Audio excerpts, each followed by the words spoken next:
Hoje, gente, nós vamos escutar aqui o professor advogado Geilson Salomão Leite. O Geilson é doutor em Direito pela Pontifícia Universidade Católica de São Paulo, 2002. Ele também é mestre, o Geilson é mestre na Pontifícia Universidade Católica de São Paulo também, foi no final dos anos 90, 92, 94, entre os anos 90. Isso, exatamente. Né? E na verdade eu tenho que agradecer a Geilson, uma pessoa ligada a direito tributário como eu, que estava num congresso, não é, ocorrendo aqui em Recife, um congresso. Não é fácil realizar um congresso como foi realizado, com todo o esmero, com toda a dedicação. Foi o Congresso Interinstitucional de Direito Tributário, agora dia 24 e 25 de outubro de 2016. Foi organizado tanto a partir da UFPE, quanto também pelo PPGD da Universidade Católica, tendo na coordenação científica o Dr. Paulo Rosenblatt, pela Universidade Católica, Centro de Ciências Jurídicas, e o Dr. André Dantas, na UFPE, na Faculdade de Direito de Recife, Então, Geilson, que bom tê-lo encontrado no Congresso, não é? E que bom que você também veio aqui.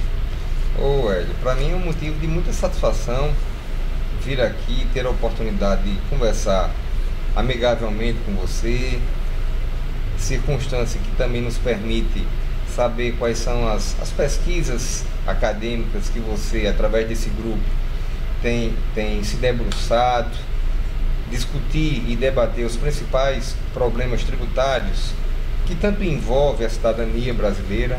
Eu acho que esse é um momento de encontro entre dois grandes amigos que gostam de papear. Então, para mim, é motivo de muita felicidade estar aqui com você. Que bom, Geilson. Eu te pergunto, PUC São Paulo, então doutorado na PUC de São Paulo, mestrado na PUC de São Paulo, esses vínculos com a PUC de São Paulo, como é que eles foram entabulados, começaram e se desenvolveram?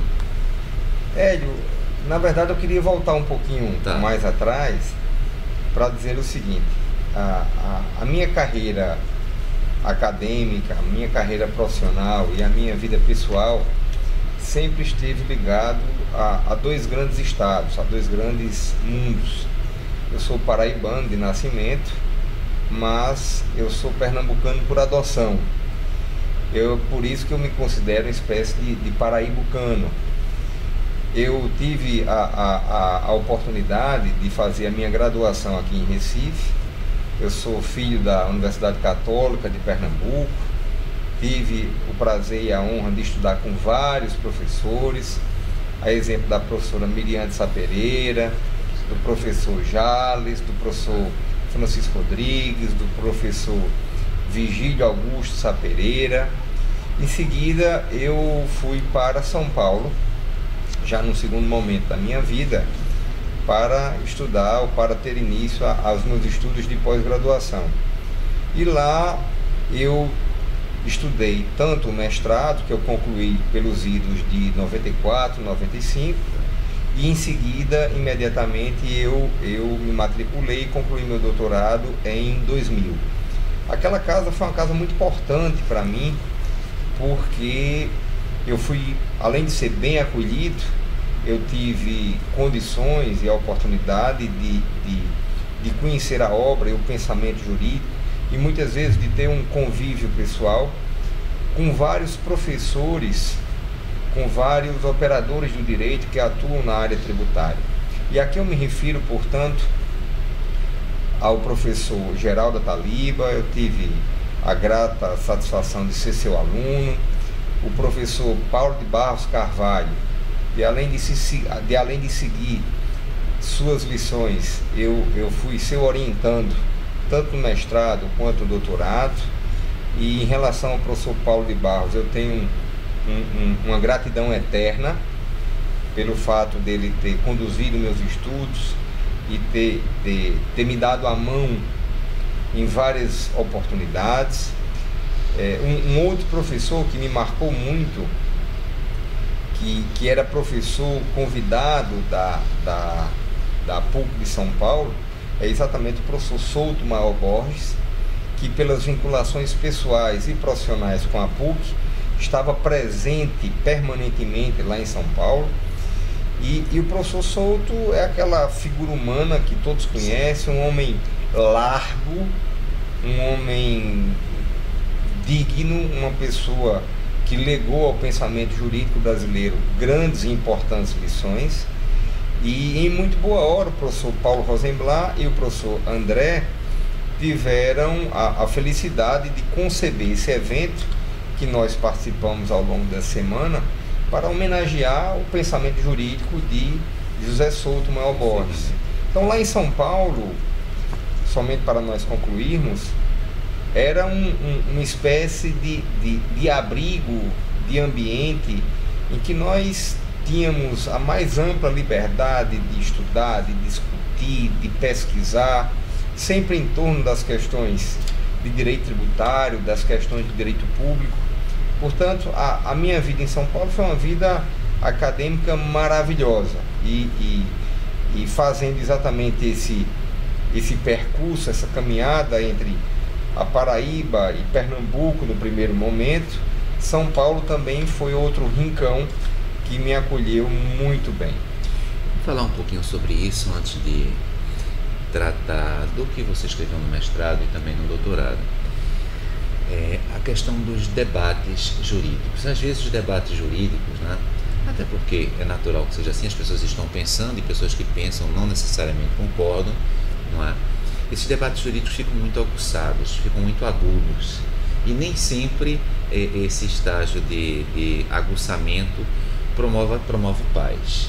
Então eu pediria que você falasse um pouco, ainda no âmbito mais geral, como isso, na tua perspectiva, funciona. Nós vivemos em um momento onde há pessoas que têm pensamentos completamente diferentes, algo bem polarizado. Não é só o Brasil, fora do Brasil a gente encontra isso bastante, mas o Brasil está passando também por esse momento. E na área jurídica, isso, eu creio, ocorre de maneira muito forte, na área tributária também, porque envolve dinheiro. E aí, como é que a gente pode fazer para escutar o outro, sem ter raiva dele, quando ele discorda de nós?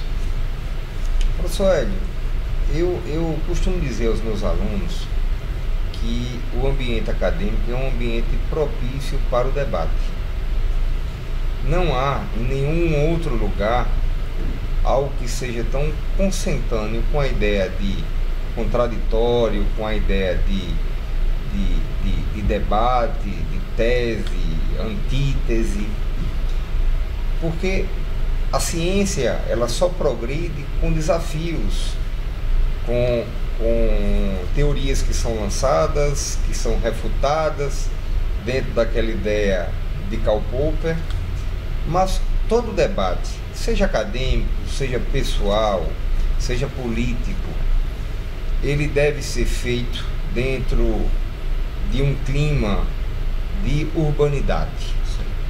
Nós temos o direito mais comezinho de debater e discutir qualquer tema, mas sem agressão, sem desrespeitar pessoalmente o outro, aceitando as críticas que nos são impostas, que nos são formuladas, tendo a tolerância de acolher as críticas, porque as críticas servem para a nossa reflexão, ou para confirmarmos aquilo que nós achamos que é correto, que é válido, ou para nós alterarmos o nosso pensamento, seja político, seja jurídico.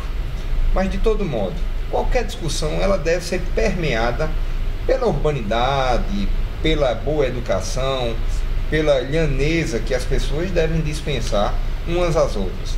Sem isso, se torna um debate vazio, estéril, se torna um ringue, e não é isso que nós precisamos, especialmente dentro do ambiente acadêmico.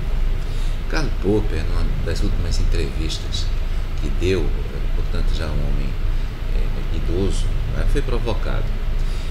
Chegaram para ele e disseram, diante do otimismo que ele aparentava ter: olha, professor, o mundo vai muito mal, tudo vai muito mal, aliás, péssimo. E o senhor continua falando algo diferente? Ele diz: olha, disse pro rapaz mais jovem: olha, o mundo vai mal, O mundo vai mal e provavelmente, se você tivesse todas as informações, iria confirmar que o mundo vai pior do que você imagina. Contudo, nunca foi tão bom quanto é hoje. E aí, o que é que tu achas? O mestre Popper falando ao final da vida que o mundo não estava bem, é verdade, mas nunca foi melhor do que aquilo. Eu queria pegar essa ideia e contemplá-la no momento atual do Brasil. Por que isso? Porque o período democrático em que nós vivemos sempre foi um período muito curto, é um período muito curto. E no Brasil as pessoas não estavam acostumadas a debater assuntos públicos na praça pública. O espaço público, o ambiente público, sempre foi um ambiente que inspirava desconfiança, que inspirava medo, exatamente por conta dos regimes de obscuridade, totalidade que o Brasil enfrentou ao longo de vários anos, seja com Getúlio Vargas, seja com os militares e assim sucessivamente. Mas eu costumo dizer que para a democracia nós temos que ter mais democracia. Para debates públicos, ampla liberdade, porque é o espaço público o espaço adequado para nós discutirmos todos os assuntos que interessam ao país. E para isso, eu acho que esse momento é um momento que inspira um pouco de cuidado, porque o Brasil ele está muito à flor da pele, mas eu creio que nós passaremos dessa etapa, desse período, exatamente para reconhecer a necessidade de nós cada vez mais enfrentarmos as questões que nos interessam de perto. Afinal de contas, o Estado ele não é um fim em si mesmo, ele serve para proporcionar às pessoas bem-estar, qualidade de vida, desenvolvimento econômico, progresso cultural, progresso social, e é isso que a gente precisa fazer, dando as mãos uns aos outros. Então, Geilson, você como professor de Direito Tributário, eu vou trazer aqui algumas questões e queria ouvir a tua opinião. Bom, o Brasil é um país continental e muitas vezes nós esquecemos de comparar nossa situação com a situação dos nossos vizinhos, América Latina. Pois bem, esses dados são do CETAD, do Centro de Estudos Tributários e Aduaneiros, Receita Federal. Portanto, a fonte é esta, precisamos da fonte. Está dito, a partir do CETAD, esses são os dados mais atuais também, que a carga tributária do Brasil, aqui na época 2013, dados oficiais, girava em torno de 33,7% do PIB. Da Argentina, por exemplo, 31,2%. E a carga tributária na América Latina menor a da Venezuela, com 14,2% do PIB. Ou seja, a Venezuela era o país com a menor carga tributária comparativa. Eu noto que no Brasil se fala bastante que uma carga tributária menor pode provocar um desenvolvimento econômico maior. Isso não é apenas no Brasil, isso na Europa também se coloca. Mas a Venezuela não passa por um momento, eu acho que, por mais que se queira dizer o contrário, não passa por um momento bom, não é? Mas a carga tributária dela é muito baixa. Então eu queria que você falasse um pouco essa vinculação e em que medida existe essa vinculação entre uma carga tributária menor e mais desenvolvimento, considerando as características de um país como o Brasil extremamente assimétrico. Há estados como São Paulo, bastante desenvolvidos, a capital de São Paulo é uma das maiores cidades do mundo, e há também estados que economicamente mais frágeis, Pernambuco, Paraíba, Roraima, enfim, outros estados. Queria que falasse um pouco sobre isso. Essas questões nos permitem refletir um pouco sobre o que nós chamamos de federalismo fiscal. Certo. E a primeira indagação que eu formularia é a seguinte: será que o Brasil cabe dentro do seu PIB? Será que esse país, essa federação com poder central e mais de 5.000 poderes descentralizados, eles possuem a quantidade de riqueza suficiente para proporcionar serviços públicos de qualidade a cada um de nós. Por que essas questões são extremamente importantes? Primeiro, porque há uma espécie de consenso em que no Brasil se paga muito tributo. 2, há um outro consenso em que essa arrecadação tributária ela não chega na ponta, ou seja, ela não consegue ser convertida em serviços públicos em favor da população brasileira. Para tanto, basta ver os indicadores de saúde, de educação, apenas para ficar nesses dois. Eu acho que o Brasil arrecada muito tributo, mas eu acho que a distribuição da carga tributária ela é injusta. Certo. Ela é injusta, porque no Brasil nós temos uma tributação regressiva, nós temos uma tributação sobre o consumo muito perversa, que atinge especificamente aquele mais depauperado economicamente. Nós temos algumas bases econômicas que são pouco tributadas. Por exemplo, no Brasil o sistema financeiro é pouco tributado. E não obstante isso, é um dos sistemas mais lucrativos do mundo inteiro. Basta ver os spreads bancários, as altas taxas de juros e os lucros bancários que foram verificados ao longo desses 14, 15, 16 anos. E dentro desse contexto, eu acho que nós temos um grande desafio, que é um desafio de encontrar um meio pelo qual toda essa massa de recursos ela seja adequadamente distribuída, onde se faça justiça com aqueles que efetivamente pagam os tributos, de modo que não haja um excesso de tributos sobre uma determinada categoria, um determinado segmento, uma determinada base econômica, em detrimento de outras. Eu queria ficar com esse tema ainda. Vejamos, lucros e ganhos de capital, considerando os países da OCDE, em cerca de 35, que são aqueles países com maiores PIBs, Produto Interno Bruto, e IDHs, Índices de Desenvolvimento Humanos, do mundo, né? Então, os países da OCDE, cerca de 35, detêm mais da metade das riquezas do mundo. Então, considerando os países da OCDE, sobre lucros e ganhos de capital, o Brasil tem a menor carga tributária de todos os países da OCDE, exceto a Grécia. E eu te pergunto, a Europa vem passando por crise bancária. Não é o caso de Portugal, acho que quem acompanha Portugal deve saber do que ocorreu com o Banco Espírito Santo, o BES, um dos maiores bancos portugueses, a criação do novo banco, não é, com a parte não podre, vou chamar assim, do BES, não tóxica, como eles chamam, do BES. E vários outros bancos em Portugal tiveram problemas, na Espanha, o Deutsche Bank, da Alemanha e tal. E aí, no Brasil, nós temos um sistema bancário, eu acredito, sólido, mas nós temos a menor carga tributária de todos os países da OCDE sobre lucro e ganho de capital, exceto Grécia. É possível mudar isso mantendo o setor bancário saudável? Porque isso é fundamental para a economia. Então, haveria, na tua perspectiva, essa possibilidade, nós não tributarmos, não sermos o país com a menor carga tributária, exceto Grécia, mas também permanecermos com o setor bancário saudável?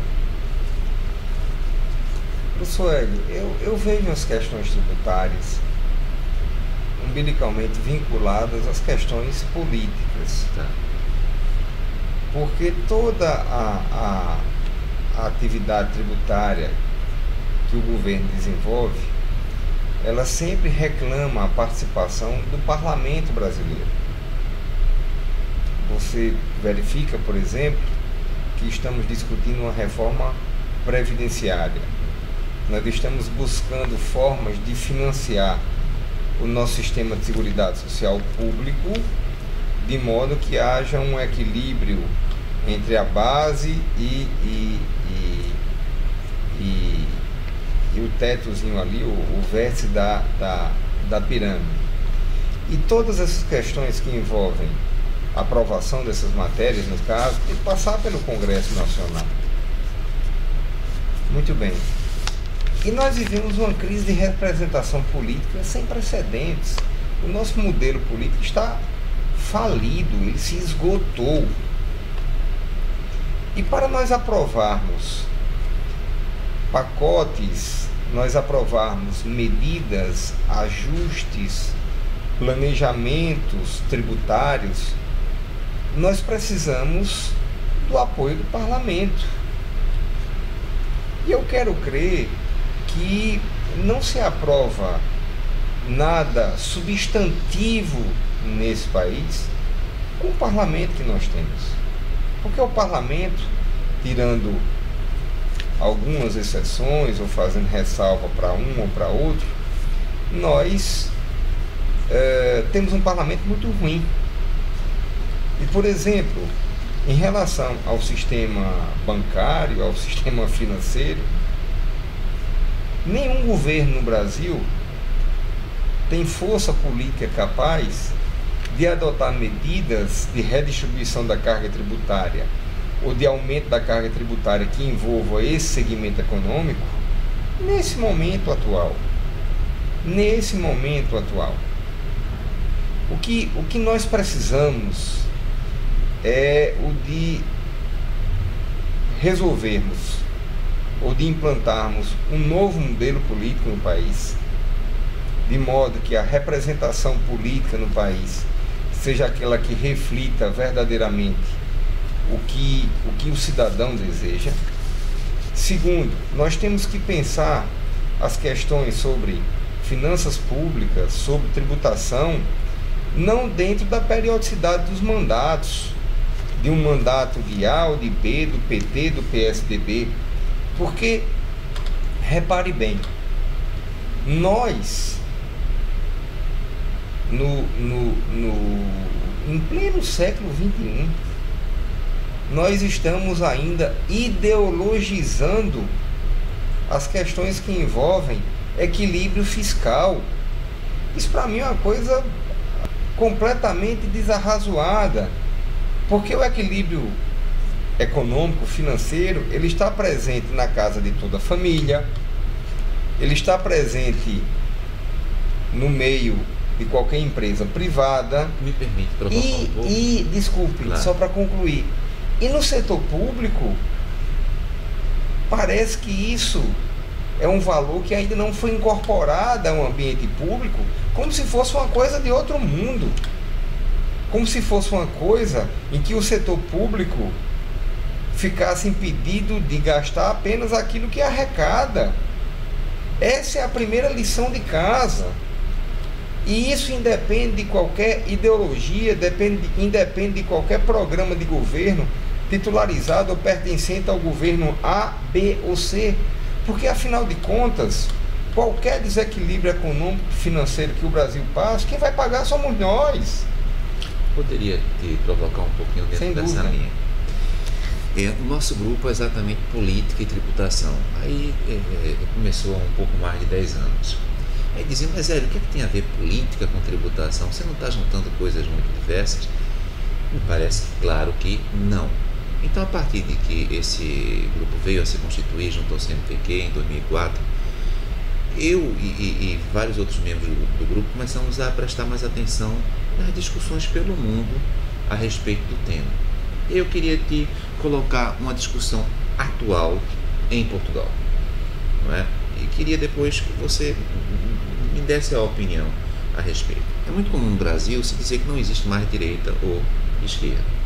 Pois bem, em Portugal assumiu, uma coisa bem sintética, assumiu o Partido Socialista como primeiro-ministro, mas para dar suporte ao partido, porque do contrário, Portugal é um sistema parlamentarista, precisou haver uma espécie de aliança com o bloco de esquerda, o BE, e também com o PCP, o Partido Comunista Português, que tem uma visão de orçamento diferente, bastante diferente do partido anterior, do Passos Coelho, do PSD, que recebeu o apoio do partido do Paulo Portas, do CDS. Então, qual a visão de orçamento do atual primeiro-ministro português? Vou simplificar, dentro do que é possível simplificar, mas rapidamente vale dizer, ele entende que é preciso aumentar o imposto sobre as chamadas mansões, aquelas propriedades imobiliárias de acima de 600 mil euros. Mais do que isso, é preciso também aumentar a tributação indireta, porque a tributação indireta atinge a todos. Aí se chama um imposto sobre a Coca-Cola, ou seja, um imposto maior, por exemplo, sobre refrigerantes açucarados. E aí você escolhe se quer ou não comprar um refrigerante açucarado. E com essa ampliação da tributação indireta, argumentando que você pode escolher em comprar um produto ou não, e com a, digamos assim, tributação maior sobre as mansões, sobre as grandes fortunas, não é? Ele conseguiu manter um orçamento com um déficit dentro dos limites da Comissão Europeia, abaixo de 3%, não é? E mais do que isso, conseguiu dar ao que se chama de pensões um aumento moderado, mas um aumento moderado. Então essa é a visão que está conseguindo cumprir do bloco de esquerda, do Partido Socialista, do Partido Comunista Português, com tensões internas, mas isso foi feito. Em contrapartida, o PSD, o CDS-PP diz, olha, esse tipo de economia é uma economia carrossel, gira, gira, gira, mas não sai do lugar. É preciso fazer crescer a economia, e a economia ela não vai crescer aumentando tributo. Sem dúvida. Então, você tem de um lado uma estratégia de manutenção de, vou chamar assim, de direitos sociais, das pensões, né? Mas com o aumento da tributação na base sobre todos, né? Através da tributação indireta, e com um aumento também na tributação sobre a propriedade. Pois bem, no Brasil, a tributação sobre a propriedade ela está bem abaixo da média da OCDE, portanto está abaixo do Reino Unido, da França, dos Estados Unidos, da Itália e da Espanha, embora estejamos um pouco acima de Portugal. Então, para o próximo bloco, nossos blocos são divididos, eu queria discutir isso. É possível uma opção? Claro que cada opção, que seja uma opção de esquerda, que seja uma opção de direita, tem as suas consequências. Queria conversar contigo sobre isso no próximo bloco.